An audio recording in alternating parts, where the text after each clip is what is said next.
I would just encourage people, do not take the bait with emotional blackmail. I am so glad you're telling your story because your story will encourage others that are scared because no parent wants to hear your child wants to kill themselves. Of course not, right? And that's why we need to involve the parents and get these child the appropriate help. Like you said, it was self-rejection. It had nothing to do with her being born in the wrong body. She's definitely made beautiful the way she is, and we know that. So Very beautiful. thank you for sharing that. I know it takes a lot for you to say that, and my heart hurts that, they were pushing you both into a corner and using that emotional blackmail to you. When I hear them say would you rather have a dead daughter than an alive son? No, what are you talking about? My kid needs help, period. I'm the Yes. parent. I'm going to get them help. And truth is love.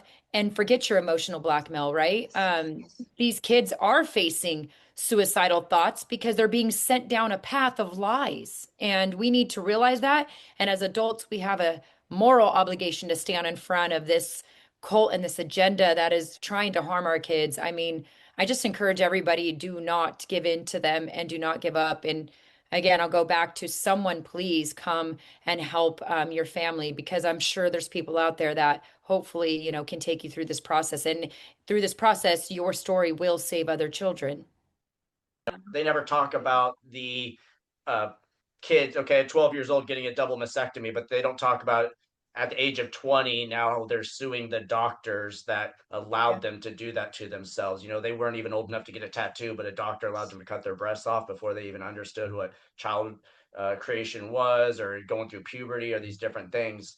And so, yeah, I think it is emotional blackmail. It's a farce. It's a lie to get you to go along with it. Yeah, I think it's damaging. And then if you kid does go along with it, you've done more damage, irreversible damage to them. Whereas, not going that route and having a conversation about what's really going on, what kind of traumas have you experienced? Are you being bullied? What, like, dealing with those? It's like you should deal with the problem, not Yes. rather than trying to deal with the source at the source rather than try to deal with it later on. Yeah, So and we thank have you. detransitioners, like Chloe Cole and those that are brave Yeah, to yeah. tell their stories. And I just thank God for their stories because, their voice. And look at how relentless the left and the crazy and insane people and the cult are coming after them. And that only Yes. shows you the stronghold that they want to have upon these children. And again, her story is another one to show us that these poor children are being taken advantage of and these parents are being lied to. And again, we're going to fight the good fight alongside you. And I just pray, in God that you get your child back and that she's set on the right path of truth. Thank you so much. Thank All right. So any last thing you'd like to say, Ellie, in terms of advice or thoughts for the parents that are listening? What would you want them to conclude with? What's the number one takeaway you want to leave with everyone here?